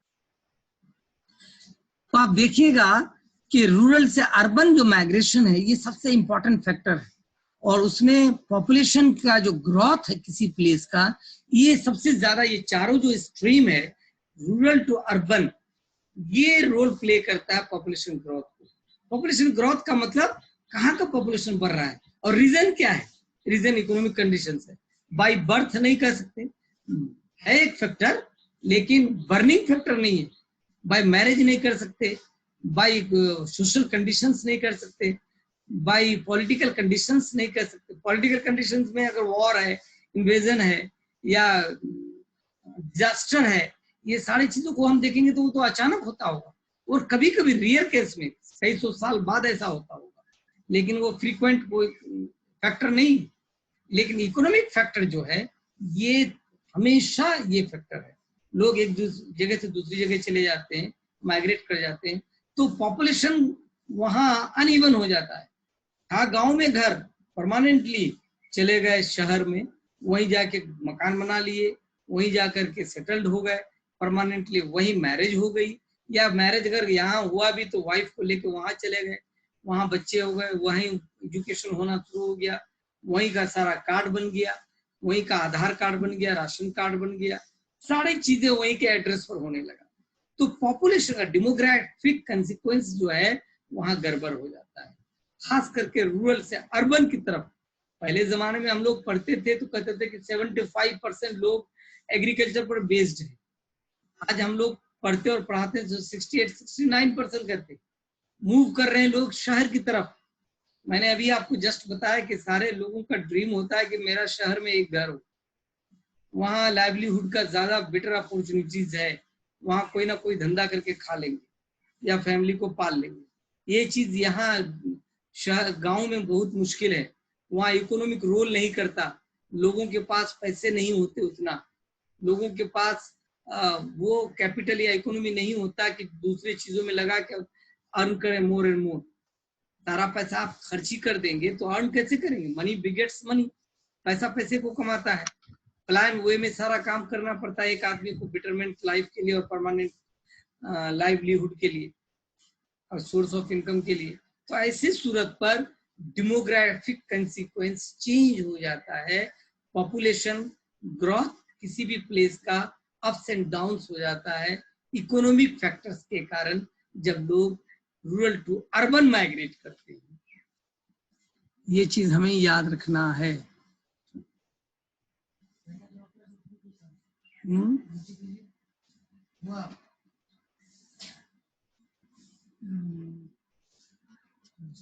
ये ना, हाँ भाई, पॉजिटिव कंसिक्वेंस और नेगेटिव कंसिक्वेंस किसका दिया? पॉपुलेशन डेमोग्राफिक कंसिक्वेंस का। पॉजिटिव का सोशल कंसिक्वेंस। अब इसमें देखिए थोड़ा डीप रूटेड अंदर जाकर के आप अगर करना चाहेंगे, फाइंड आउट करना चाहेंगे, तब पता चलेगा। Migrants act as an agents of social change. देखिए क्या सेंटेंस है, ये जो माइग्रेशंस है एक सोशल चेंज लाता है।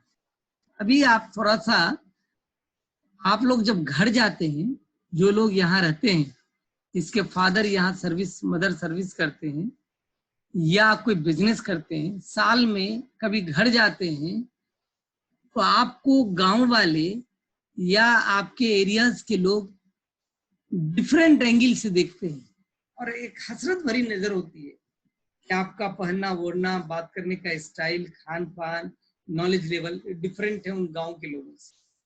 वो सोचता है कि काश हम भी इन लोगों की तरह होते। एक सोशल चेंज, एक समाज में जो लोग जिस तरह से रहता है वो एक्टिविटी इस बच्चे के अंदर नहीं है या इस आदमी के अंदर नहीं है, या ये कैसे टाइम पे नाश्ता करता है, किस तरह का साफ सुथरा कपड़ा पहनता है, किस तरह की बातें करता है, किस तरह का बिहेव है। क्यों? क्योंकि ये उस शहर में रहता है या इस तरह का एजुकेशन लेता है। तो सोशल चेंज, माइग्रेशन सबसे इंपॉर्टेंट रोल प्ले करता है सोशल चेंज के लिए। इस बात को तो हर हाल में मानना होता है और इसीलिए शायद माइग्रेशन होता भी है। शहर जाने का उद्देश्य लोगों के अंदर कहता है कि जो शहर में रहता है उसका दिमाग कई टाइम्स ज्यादा बेटर चलता है देहात का मतलब र्यूड का मतलब गंवार, गंवार का अर्थ क्या है? देहाती। देहाती का अर्थ कैसा अर्थ निकालेंगे हम उसको कि ये बहुत ज्यादा नॉलेजेबल नहीं है, ये फ्यूचर प्लान नहीं कर सकता, ये सिचुएशन को नहीं समझ पाता। इसलिए कहता है कि शहर में रहता है तो आदमी ज्यादा अपग्रेडेड है, ज्यादा अच्छे ढंग से सोच पाता है। इसीलिए एक social change, the new ideas related to new technologies, family planning, girls education, ये सारे चीज एक शहर में माइग्रेशन के कारण होता है। न्यू आइडियाज, एक बच्चा भी वो प्लानिंग करता है कि मेरे पास 20 रुपया है तो इसको कैसे खर्च करें, क्या किसी दुकान में जाके अननेसेसरी कोई सामान लेके चले आए। तो एक देहात के और एक शहर के बच्चे में कोई डिफरेंस नहीं रहा। उन्होंने जो जिस माहौल में रहा, जिस एनवायरनमेंट में रहा, उससे कुछ सीखा ही नहीं।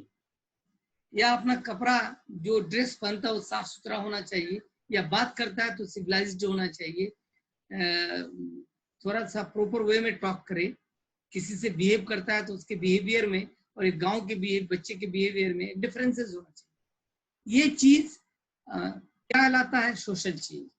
ये सारी चीज किस पर बेस्ड है? माइग्रेशन पर बेस्ड है। जब पेरेंट्स, जब आपके एल्डर्स कमाने के लिए शहर में जाता है तो ये सारी चीजें आपके साथ होता है। This is the positive consequence, this is the positive result of migration.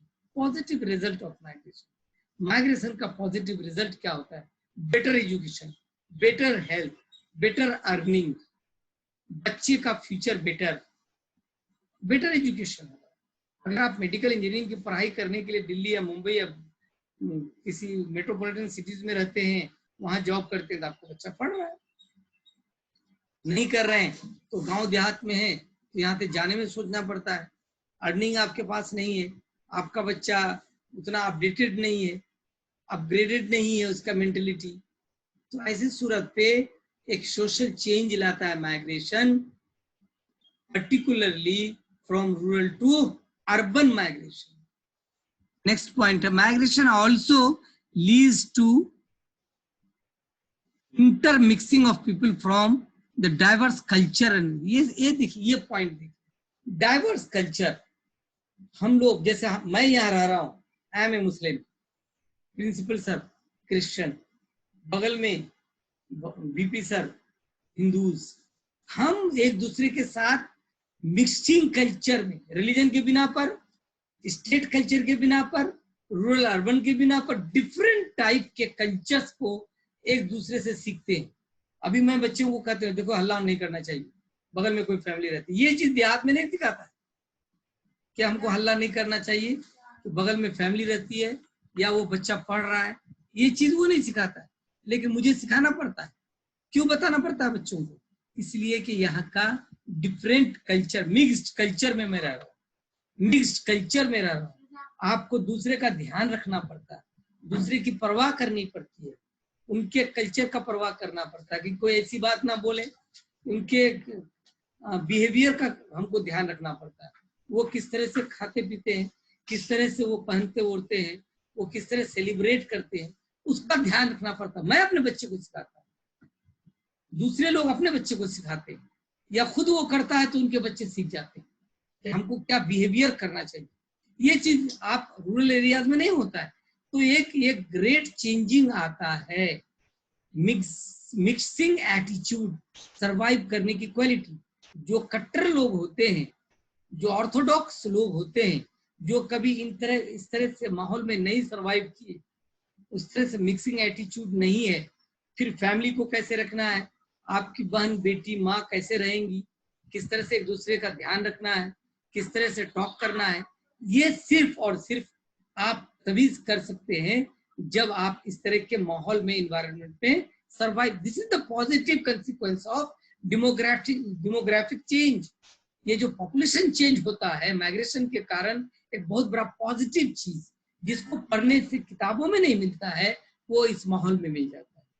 हमको कैसे रहना है, कैसे सरवाइव करना है, कैसे दूसरे का ध्यान रखना है, कैसे दूसरे को कष्ट नहीं पहुंचे, ये चीजें हम यहाँ माहौल में सीख जाते हैं, इन्वायरमेंट में सीख जाते हैं।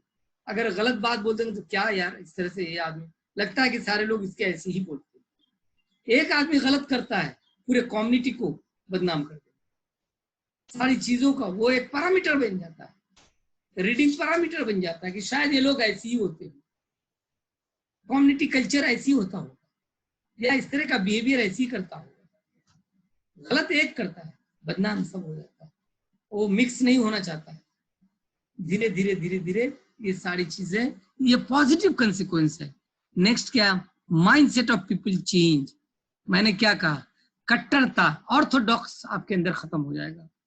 जैसे पढ़ाते हुए मैं बार बार बोलता हूँ, आज आप अपने गांव के बूढ़े बूढ़ों को देखेंगे, लेडीज और जेंट्स को, जो बहुत बूढ़े हैं, वो कट्टर हैं।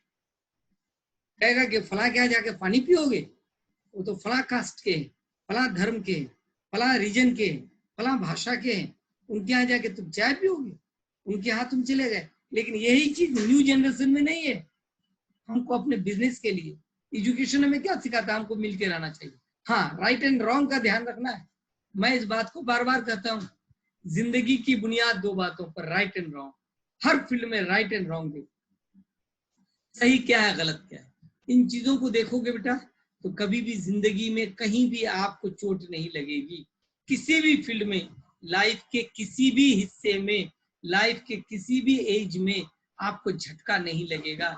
जब right and wrong, not for only for you but also for others, आपको ये भी देखना है कि हम दूसरे के साथ क्या बिहेव करते हैं, एक मजदूर के साथ क्या बिहेव करते हैं, किस तरह का टॉक करते हैं, एक रिक्शा पुलर के साथ किस तरह का टॉक करते हैं, हमको उसका भी ध्यान रखना है। हम आज क्लास 1 अफसर बन जाए, हम अपने एरिया में सबसे बड़ा पैसा वाला बन जाए, सबसे स्टेटस वाला आदमी बन जाए, दूसरे के साथ मिसबिहेव करें, तो ये शायद किसी प्लेस पर ना तो रिस्पेक्टेबल है, ना रिगार्डेबल है, और ना खुद अगर आप अपने को थोड़ा सा रिव्यू करेंगे तो आपको पता चल जाएगा कि आप रॉन्ग। आपके अंदर माइंडलेस होनी चाहिए, अदरवाइज फिर आप अवॉइड कीजिए। आपसे कोई अगर अनड्यू कोई चीज चाहता है और आप तैयार नहीं मेंटली, तो आप अवॉइड कीजिए कि मैं यहाँ ये चीज नहीं कर पाऊंगा, तो आप अपने को सेपरेट कीजिए।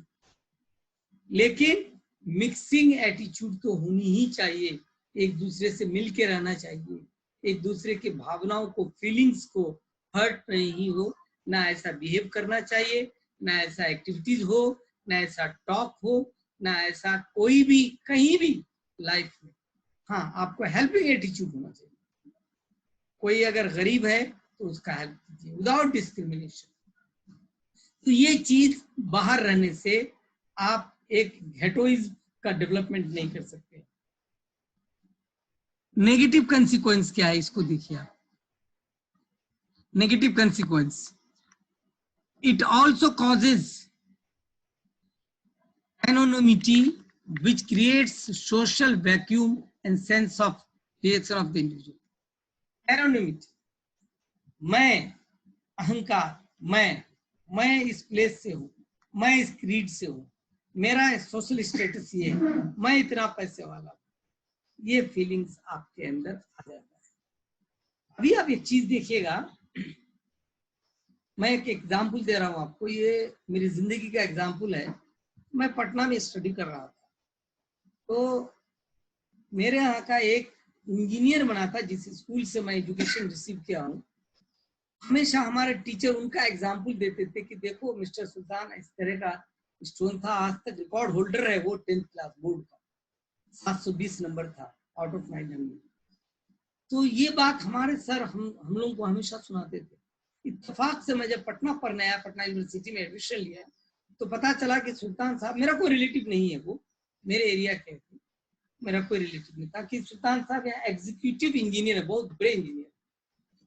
और कुछ दिन, कई महीने के बाद पता चला उनके कुछ रिलेटिव हॉस्टल में रहते थे, तो उनसे डिस्कस होता था कि भैया आपके वो सुल्तान साहब, हाँ मैं जानता हूँ उनको, बहुत बड़े इंजीनियर है, बहुत बड़े पोस्ट पर, बहुत पैसा मिलता है, बहुत सारी बातें उनका।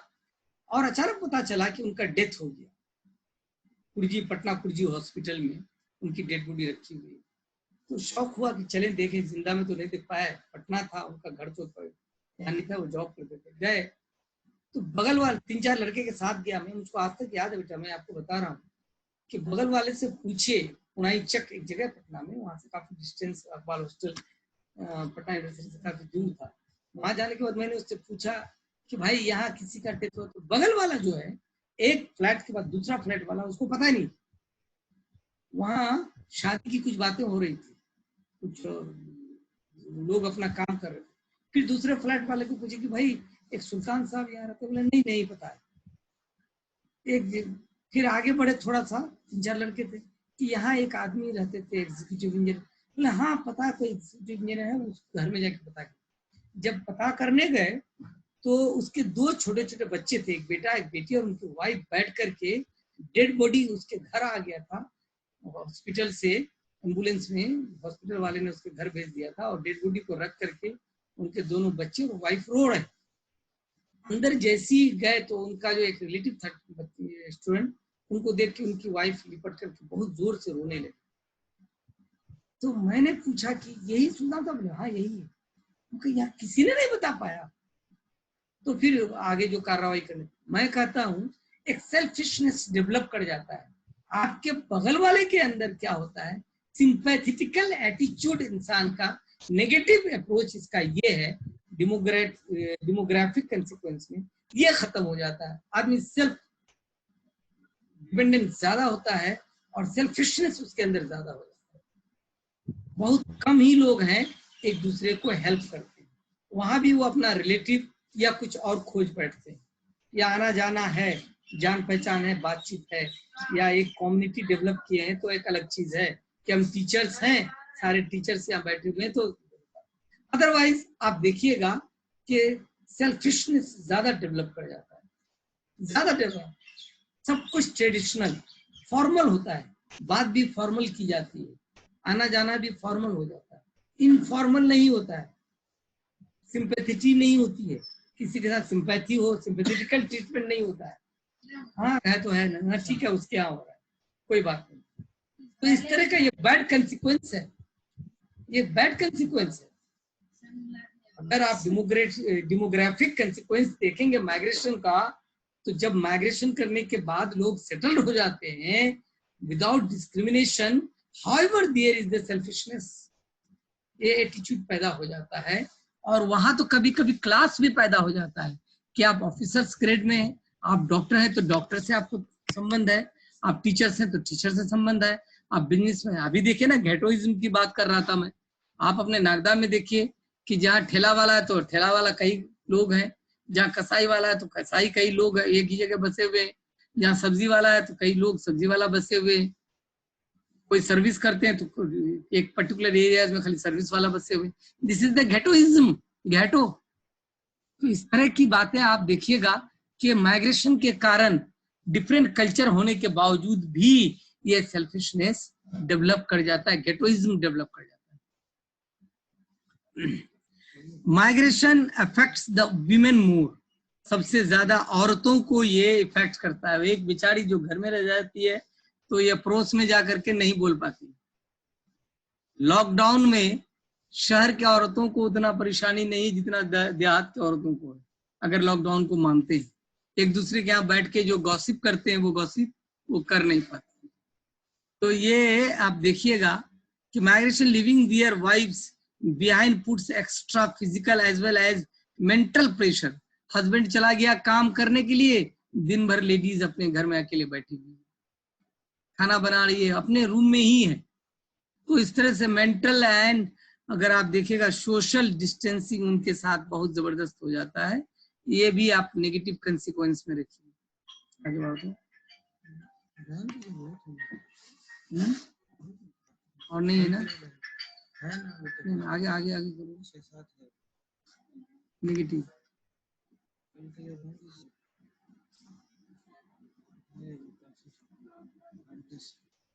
बस है, ये क्या है ये दिखाओ।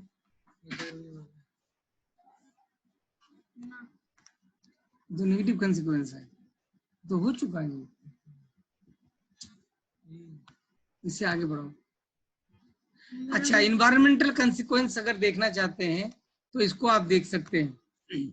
ओवर क्राउडिंग किसको डेवलप करता है?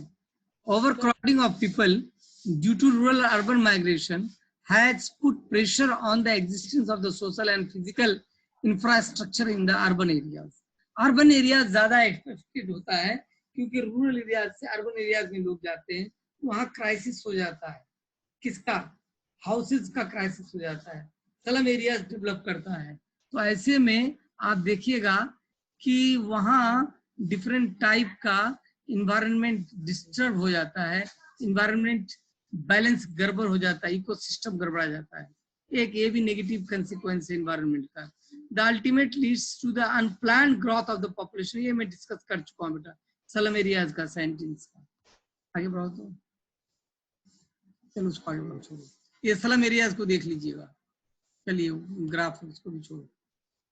इंटर स्टेट माइग्रेशन देखिए और इंट्रा स्टेट माइग्रेशन का ग्राफ देखिए, एक्टिविटीज का किस ईयर में कैसे हुआ, और रूरल एरियाज में क्या है, rural to rural, rural to urban, urban to rural, और अर्बन टू रूरल, और अर्बन टू अर्बन। ये चारों जो स्ट्रीम है माइग्रेशन का, वो उसका ग्राफ दिखाया, किस ईयर में कहाँ सबसे ज्यादा किस प्लेस पर हुआ है। ये ग्राफ से आप समझ सकते हैं।